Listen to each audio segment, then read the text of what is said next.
Iran Israel जंग के 5वें रोज़ भी दोनों मुल्कों के एक दूसरे पर फ़ज़ाई हमले जारी हैं। अब तक इन हमलों में ईरान के सीनियर फ़ौजी हकाम समेत 220 से ज़्यादा अफराद हलाक हुए हैं, जबकि ईरानी हमलों में 22 से ज़्यादा इजरायली मारे जा चुके हैं।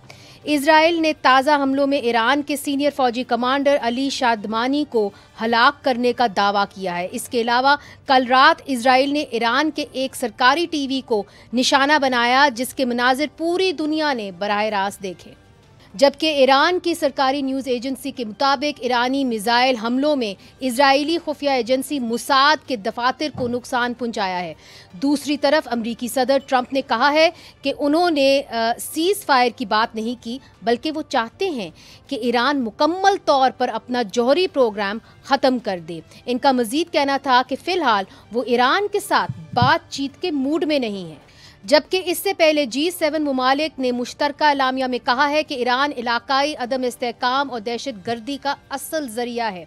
G7 मुमालिक ने इस बात पर भी जोर दिया कि ईरानी बहरान का हल गाज़ा में जंग रोकने और मशरिक वस्ता में झगड़ों को कम करने में मददगार साबित होगा।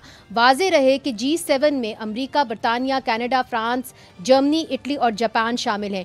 दूसरी तरफ पाकिस्तान समेत 20 मुस्लिम मुमालिक ने इजराइल की जारियत की मजम्मत की है, कशीदगी कम करने पर जोर दिया है। इसके अलावा मुस्लिम मुमालिक ने कहा है कि ईरानी जौहरी प्रोग्राम पर देर पा मुआहदे के लिए वाहिद काबिल अमल हल मुज़ाकरात ही हैं, जिनकी तरफ फौरी और तेज़ी वापसी ज़रूरी है। ईरान इजराइल कशीदगी का असर पाकिस्तान की अंदरूनी सियासत पर भी हुआ है और पाकिस्तान तहरीक इंसाफ के बानी इमरान खान ने आलमी हालात के बायस अपनी एहतजाजी तहरीक 2 हफ्तों के लिए मौखर कर दी है। आज इमरान खान ने अपनी बहनों से मुलाकात में कहा कि पाकिस्तान को इस वक्त मुत्तहद होने चाहिए। एक तरफ मगरबी ताकतें हैं नाजरीन, इजराइल की हमायत में हैं और खड़ी हुई हैं, तो दूसरी तरफ मुसलमान ममालिक ने इजरायली जाहिरत की मजम्मत की है, मगर दोनों ग्रुप्स वो जंग बंदी के ख्वाह हैं। अब सारी नज़रें वो अमरीका पर हैं और अमरीका का अगला कदम ही इस तनाज़े को रुख देगा।